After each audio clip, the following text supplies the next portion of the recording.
Здравствуйте! В эфире Абхазского телевидения еженедельная программа «Суть дела». Сегодня мне хотелось бы поговорить об утилизации твердых отходов и растущей мусорной свалке столицы. Утилизация отходов является одной из основных экологических проблем современности и представляет собой опасность для здоровья людей и окружающей нас природы. О том, как с этим обстоит дело у нас в столице, мы поговорим сегодня с главой администрации Сухума Адгуром Харазия. Адгур Рафетович, добрый вечер. Шевзекова, добрый вечер. По данным Института экологии Абхазии, около 1 килограмма твердого бытового мусора производит каждый житель столицы.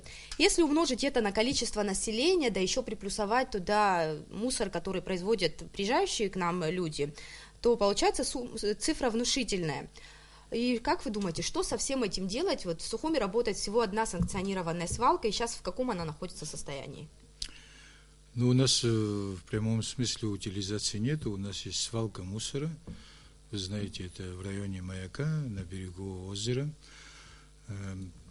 Конечно, состояние ужасающее, оно не выдерживает никакие нормы, ни санитарные, вообще никакие. Надо с этим, конечно, что-то делать. Но дело в том, что у нас недостаточно мусора, чтобы строить завод. Его, с одной стороны, много, но для того, чтобы строить завод, необходимо иметь в день 500 тонн мусора. И кроме того, строительство завода – это же дорогой проект. Вот государство наше может в состоянии вообще построить такой завод? Ну, наше государство не в состоянии его строить, и более того, не в состоянии его содержать.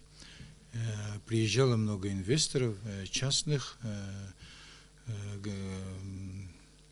по просьбе правительства, они изучали состояние мусора, и когда они видели, что это, если ставить перерабатывающий завод, что оно будет убыточным, они от него отказывались.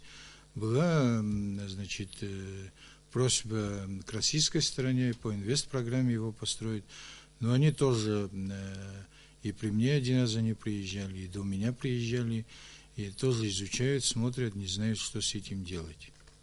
Вот специалисты многие говорят, что вот вы тоже подтвердили, что существующая свалка работает без соблюдения технологических норм. А как вот сейчас происходит утилизация? Вот вывозят мусор из города, и что потом происходит? Ничего, его просто складируют, он накапливается, и расширяется свалка, да? Да, свалка расширяется, и она увеличивается в объеме, и в высоте увеличивается. Там работает техника, которая его трамбует просто, чтобы оно как-то высоту контролировать этого мусора, и больше ничего. Ну, таким образом полигон только расширяется, да? Вот, расширяется и растет в высоту. И жители, кстати, вот близлежащих домов, они обеспокоены этим, особенно в летний период.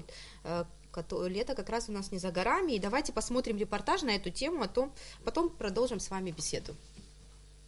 Образование промышленных и бытовых отходов в процессе жизни – явление нормальное, но требующее жесткого контроля. Горы мусорных свалок растут. В настоящее время общая площадь полигонов твердых отходов занимает 91 гектар. Такая внушительная цифра, в том числе из-за отсутствия единой для республики программы утилизации. Официально зарегистрированных мусорных свалок в Абхазии 7.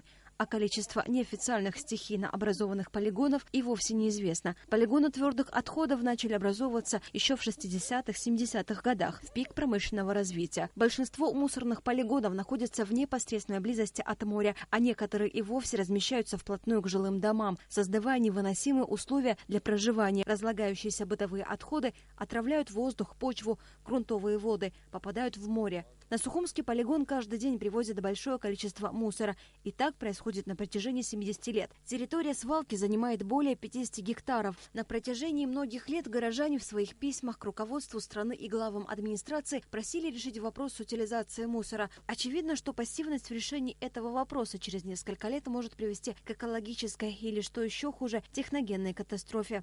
Асида Малия, Абхазское телевидение. Вот особенно тяжело жителям приходится летом. Эти съемки как раз были сделаны в летний период. Вот что делается властями, чтобы как-то вот улучшить ситуацию, изменить вот это положение? А ничего невозможно сделать. Вот вы видели, там работает техника, трактора работают, которые трамбуют этот мусор, как-то его пытаются сортировать. Мы пытаемся отделить оттуда металл, но это тоже мало пользы дает. Сейчас мы планируем еще извлекать оттуда бумагу с тем, чтобы бумагу потом продавать где-нибудь. Вот как раньше собирали макулатуру, но пока реализации на него тоже нету. Ну, в планах это есть. Особенно летом, да, вы правильно подчеркнули, потому что количество мусора летом в 3-4 раза увеличивается. Если мы зимой убираем около 100 тонн в день, то летом убираем около 300 тонн мусора в день. Вы можете нам сказать, вот насколько свалка увеличилась в ширину вот за последнее время?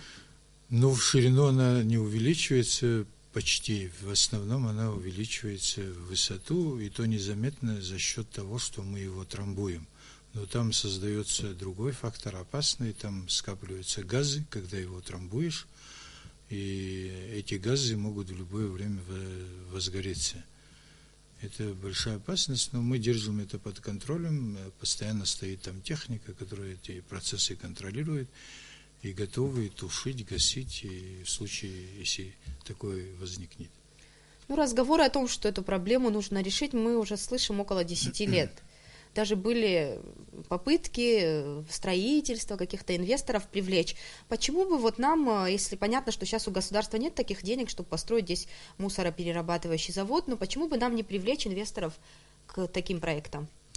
Привлекали, но никто не согласен, потому что чтобы перерабатывающий завод ставить, там минимум необходимо в день, круглый год, 500 тонн в день.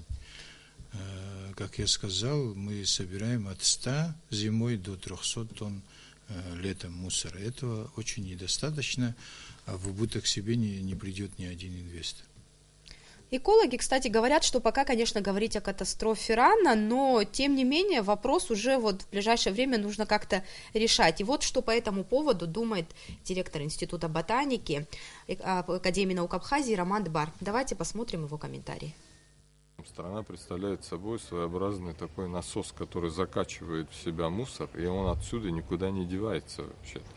И в силу того, что это большей частью пластик и очень трудно разлагаемый мусор, он, естественно, остается здесь на долгие десятилетия и даже столетия, потому что современный мусор не подвергается быстрому разложению. Поэтому нетрудно себе представить, если с такой скоростью, а это приблизительно один человек в течение дня производит приблизительно 900 грамм твердых бытовых отходов. И с учетом прибывающих туристов, местного населения, можно себе представить, как с годами, затягивая в страну твердые бытовые отходы, формирующиеся в процессе жизнедеятельности, это все будет увеличиваться и увеличиваться, не имея ни возможности переработки, формирования вторичного сырья, возможности его переработки в какие-то другие изделия.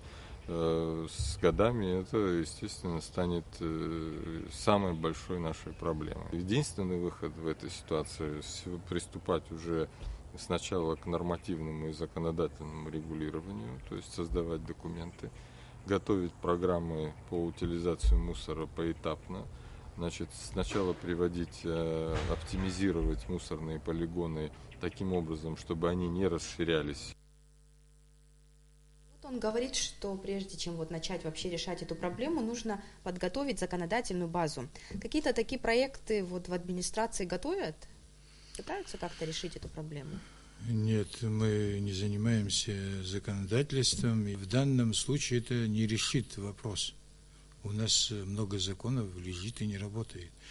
У нас нет возможностей, финансовых возможностей, в первую очередь для того, чтобы этот вопрос решить. Надо ставить вопрос таким образом. Даже в городе Сочи, где живет 400 тысяч населения, Сочинский регион, даже у них нет мусороперерабатывающего завода, они пошли по другому пути, они сортируют его. Но это тоже дорогое удовольствие, это очень дорогое удовольствие. Сортировочный завод, чтобы поставить, надо около $10 миллионов. Эти заводы, кстати, могут и прибыль приносить. же тоже, потому что это вторичное сырье, которое можно получать из-за переработанного мусора. Можно же как-то это реализовывать тоже. Оно приносит прибыль только если мусора больше 500 тонн, и если из него ты делаешь энергию и продаешь энергию. В любом другом случае сортировка и извлечение там отдельно банки, отдельно стеклянная продукция, отдельно картоны, это оно не является прибыльным. Мы рассматривали даже вариант возить, да, возить тоже, если больше 50 километров, тоже становится убыточным. Помимо санкционированных свалок, в Абхазии же много мест, куда вот которые жители самостоятельно превратили в свалки. Ну, вы наверняка знаете о речке Гнилушки, которая почти через весь город протекает, и вот она стала своеобразной такой свалкой. Как как с такими вещами бороться? Потому что таких мест очень много у нас в городе. Ну, к сожалению, у многих наших граждан, я не скажу обо всех, конечно, половина граждан – это законопослушные люди, но есть граждане, которые не понимают, что мусор нельзя бросать в реку. Все, кто живет, очень много людей, которые живут на берегу рек, в городе несколько рек, это и Басла река, и Сухумка, и Гариквара, и Адзябш, и Гнилушка, которую вы назвали, все они захламлены просто мусором. Чего только там нету. Там и холодильники, и телевизоры люди туда бросают. Я не говорю там о бутылках, там о ведрах там, и так далее. Но сейчас мы занимаемся капитальными работами в этих реках. Уже почти мы очистили Гариквару, заканчиваем Адзябш, уже мы дошли до маяка. Значит, следующим этапом мы начнем вот через неделю чистить Сухумку. Вот кроме Беследки в этом году все остальные реки будут вычищены. Кстати, раз уж мы заговорили о несанкционированных свалках, вообще коммунальщики обязаны убирать вот свалки, которые вот находятся не в положенном месте? Ну, самостоятельно жители устроили там свалки. Вообще по закону они сами должны, мы обязаны убирать там, где вот контейнер стоит, человек обязан принести мусор, бросить в контейнер, и мы обязаны убирать контейнер. Если это вот строительный мусор, даже возле контейнера строительный мусор должен убирать сам тот, кто строит. Или где-то, если он бросил, мы часто видим, даже машина едет, из окон машин там бросают пакеты и так далее. К сожалению, даже подойдя к мусору, он не бросает в мусорный контейнер, а возле контейнера выбрасывает мусор и уходит. Как людей все-таки заставить не мусорить там, где это не положено? Вот часто мне на глаза попадаются таблички, которые предупреждают о различных штрафах. Вообще, какие у нас штрафы в республике предусмотрены, и бывали ли случаи, когда вы кого-нибудь штрафовали? Ну, у нас по закону штраф – это 2 заработные платы. У нас минимальная заработная плата 60 рублей. Это за то, что мусор в неположенном месте выбросил, да? в неположенном месте выбросил. 2 зарплаты, значит 120 рублей штраф. Мы имеем право, обязаны составлять акт, направлять в милицию, и милиция только имеет право штрафовать. Но мы начали с предыдущим начальником милиции это делать, и, к сожалению, он ушел с работы. Сейчас новый начальник милиции, и мы начинаем вот эти вопросы отрабатывать. Пока я, насколько знаю, никого еще не оштрафовали. Это очень маленький штраф. Надо его менять, и надо делать более существенный штраф, чтобы человек одумался. Вот то же самое было по скоту. Никто не реагировал. 300 рублей был штраф за то, что скот ходил по городу. Сейчас мы сделали, собрание приняло решение 5000 штраф. И, как видите, Но есть эффект. Очень большой эффект. В экономически развитых странах бытовые отходы все больше перерабатываются промышленным способом. В этом смысле Швеция является одной из самых образцовых стран. Вот если Абхазию и Швецию сравнить, то мы вот на низшей ступени находимся, они вот на самой высокой. И грамотная политика в сфере утилизации бытовых отходов привела даже к тому, что в стране не хватает собственного мусора. Вот такой парадокс. Они даже готовы закупать его в других странах. И мы связались вот с жительницей одного из шведских городов, и вот она на собственном опыте рассказала, как они избавляются от мусора и вообще какая культура поведения у населения. И интересно ее послушать. Давайте вместе послушаем. Можно сказать, это щепетильное отношение к сортировке мусора, можно сказать, особенность национального характера. Тут стоят отдельные контейнеры для картона, для пластика, в общем, сортируется мусор, перерабатывается. Например, из продуктов питания, то, что вот остатки еды, растения, они делают из этого биогаз. На биогазе работает все, весь общественный транспорт на биогазе, то есть это абсолютно экологичное топливо.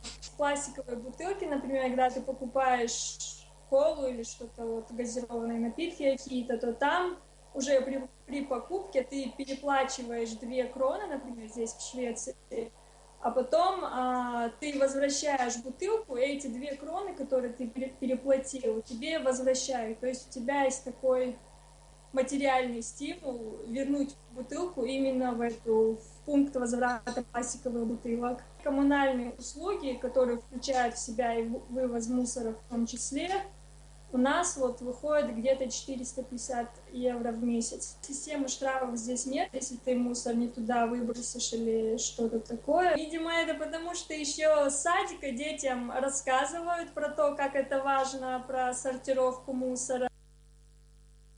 В общем, как интересно, да, штрафов практически нет, но вот население как-то стимулирует.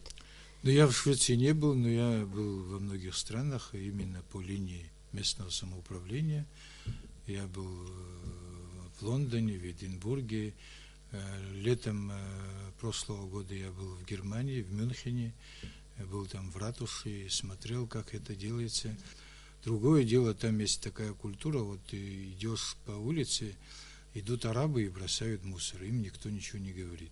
Но местный себе это не позволит. Я даже спрашивал, почему вы арабов не штрафуете? Они говорят, это их культура. Другое дело, там никто не может даже подумать о том, что можно не платить за вывоз мусора.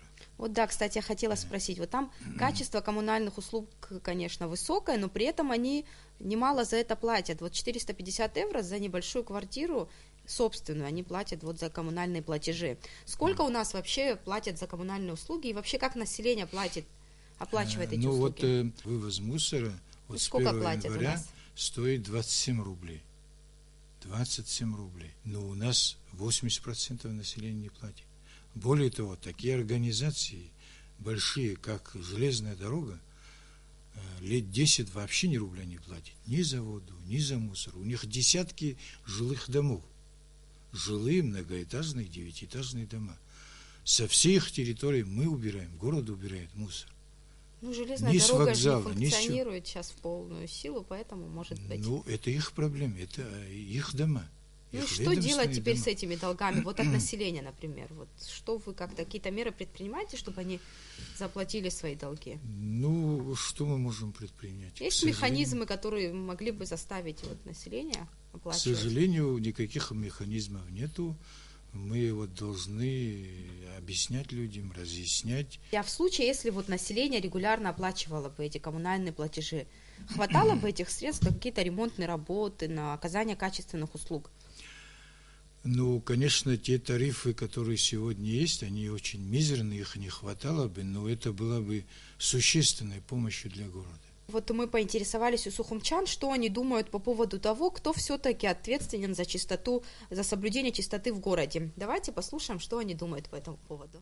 Люди, да, должны тоже, люди, что-то работать, потом государство тоже надо, а люди надо помогать государству. Как вместе будет чистое, да, вместе должно быть. А у нас вообще чисто, как вы считаете? Нормально. Нормально, неплохо. Еще должно быть лучше. С двух сторон должны принимать обоюдное участие. Недостаточно чисто в нашем городе. Хотелось бы лучше. Да, в многих местах даже не стоят урны Начнем с этого. То есть если даже что-то где-то ребенок хочет выкинуть фантик, ну некуда. То есть это надо с собой нести, кто-то возьмет это, выкинет. Если они любят город свой, они не должны засорять свой город, а власти, они в свою очередь должны коммунальные вот эти услуги, они должны выполнять. Было бы лучше, конечно, почище. Ну, в центре города было лучше, конечно. Не надо садить и убирать меньше будет. Ну, валяется все. Даже люди бросили, правильно? А что, как вы думаете, надо делать для того, чтобы как-то вот повлиять на это? Начинать с себя. Да. Не надо сорить, и легче будет убирать. Я так думаю. Самосознание граждан любого государства – это очень важно, что культура поведения и так дальше. Но там, где профессионально и грамотно построена уборочная служба, там всегда чисто. В общем, мнения разделились. Одни считают, что власти обязаны убирать, другие считают, что вместе и горожане, и власти, а другие, конечно же, понимают, что ответственность лежит и на самих горожанах. Вот как вы думаете, что можно вот сделать, чтобы люди вот как-то поддерживали власти, как бы вместе вот сообща соблюдали порядок? Большинство из них говорит правильно. Это палка о двух концах, виноваты и те, и другие, и население. Дело в том, что город убирается дважды в день. Это утром рано, до того, как движение начнется сильное, и вечером, когда движение уменьшается.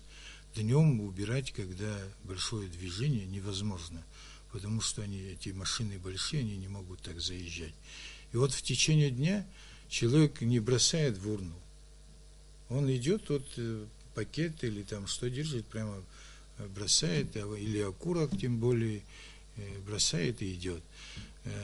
Нужно, конечно, идеологически проводить воспитательную работу и в детских садах, и в школах, и среди населения, с тем, чтобы этого не было. Говорить о том, что у нас город грязнее, чем в европейских странах, это неправда. Я бывал во многих странах мира. Есть где гораздо чище, чем у нас, но есть где гораздо и грязнее, чем у нас. К сожалению, тут и вот с мусорными вот этими с урнами тоже большая проблема. Их просто утаскивают. Сейчас мы решили, везде обновляем скамейки и вот ставим урны, и их мы монтируем уже, чтобы человек не мог их выдернуть, утащить, приходится их монтировать. Это тоже дополнительные затраты. Но что делать? Приходится на такие меры идти. А урны в новых местах появятся, потому что их на самом деле мало в Да, городе. появятся в новых местах. Мы сейчас заказали большое количество урн, и в течение месяца везде будут стоять урны. Курортный сезон не за горами, вот месяц, и он начнется. Как обстоит дело у нас с пляжами, с уборкой пляжа? Потому что вот многие, кстати, возмущены, отдыхающие, тем, что вот не все пляжи хорошо убираются, и много предметов травмоопасных бывает вот на берегу тоже. Как-то вы будете отдельно этому уделять внимание вот в этом году? Ну, сейчас идет большая работа к летнему сезону, о части работы я сказал, это по очистке рек, они тоже несут с собой мусор. Всегда возникали споры, кто ответственен за тот или иной участок работы, поэтому мы всю эту работу по уборке мусора объединили в одну организацию, все передали спецавтохозяйству. Раньше берегом моря занимался УБОН, там половина города убирала «Чистый мир», вторую половину города «Чистый город» назывался, и в общем, вы четвертая часть спецавтохозяйства. Сейчас мы все объединили, все сделали, передали в государственные руки, в спецавтохозяйство. Мы сейчас изыскиваем средства, постепенно ремонтируем технику ихнюю, вся техника устаревшая, но постепенно мы обновляем парк, берег будет чист, тем более сейчас мы готовимся отметить впервые День города, будем 9 июля отмечать, и заодно это будем отмечать 2500-летие города Сухум. К этому дню мы весь берег обновляем уже вывезено более 150 машин мусора из крепости. Будем там делать концертный зал внутри крепости. Сами мероприятия основные будут проходить внутри Сухумской крепости. Ну, естественно, вся набережная будет иметь другой облик. Во всяком случае, он будет чист и опрятен.